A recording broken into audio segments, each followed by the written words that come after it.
La rubrique de Frédéric.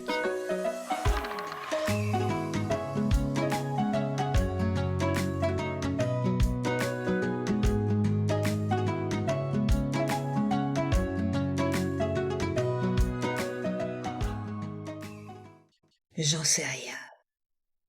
Nous sommes des puits d'ignorance qui empruntons les chemins de la connaissance pour trouver des repères dans la vastitude de l'inconnu. Nous sommes des puits d'ignorance et c'est tant mieux. Le savoir permet de ne pas se sentir arrivé, de ne pas s'accrocher absolument aux petites bornes qui jalonnent nos espaces, de ne pas croire qu'à l'apparence ou au savoir déjà délivré. Si nous n'étions pas ignorants, individuellement et collectivement, nous n'aurions plus à apprendre, nous n'aurions plus à comprendre, nous n'aurions plus à découvrir, nous n'aurions plus à chercher. Tout serait là, connu, et le mystère aurait disparu. Ce savoir ignorant, inscrit dans une démarche évolutive, car s'imaginer savoir ou pleinement réaliser, stoppe dans nos avancées sur le chemin du devenir. L'avenir est forcément hypothétique, car il n'existe pas avant d'advenir. Et une fois devenu, il est déjà passé. Il détient les possibles comme les impossibles qui ne sont pas encore envisagés. Nous sommes des puits d'ignorance, évoluant dans un monde qui se présente à nous dans sa totalité, mais que nous ne percevons que dans les limites de nos potentialités limitées. Et c'est heureux. En réalisant que les champs de nos connaissances, de nos expériences ne représentent qu'un grain de sable dans l'océan universel, nous avons l'opportunité d'entrevoir un prochain pas, accessible, à portée de conscience, et l'occasion d'entrer en humilité.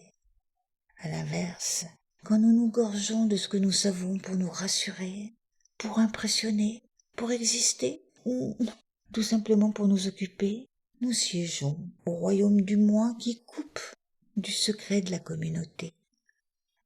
Car ce que nous dit notre ignorance, c'est que nous n'avons pas encore perçu, compris tous les rouages du vivant, que la vie est, mais que nous n'approchons son évidence que sous couvert d'un nombre restreint de ses expressions. C'est parce que nous sommes un puits d'ignorance que nous pouvons nous ouvrir à ce que nous ne savons pas et pénétrer au-delà de l'apparence, au-delà de ce qui a déjà permis de nous situer sur le chemin, au-delà de l'immédiatement perceptible pour conquérir les terres vierges dont se pare l'ignorance. Saluons-les et saluons l'ignorance qui invite inlassablement à l'exploration. C'est elle qui doit être révélée, non pour condamner la connaissance, mais pour la faire croître, en considérant qu'elle n'est jamais qu'une marche pour gravir l'escalier des mystères. La connaissance, c'est le fil magique qui pénètre l'infini subtil et invite muettement toutes celles et ceux qui se savent appartenir à un tout, à s'arrimer à cette corde d'alliance pour partir en reconnaissance de ce qui est, y compris quand on ne peut pas l'identifier. Nos identités véritables en dépendent, et cela forcément relativise notre importance. Mais, évidemment, il y a ignorance et ignorance. Si tu ignores que tu es un puits d'ignorance, tu risques fort de te prendre pour ce que tu n'es pas. Mais seule l'expérience permet d'éclairer les obscurités au cœur desquelles chacun avance. Ne l'ignorons pas.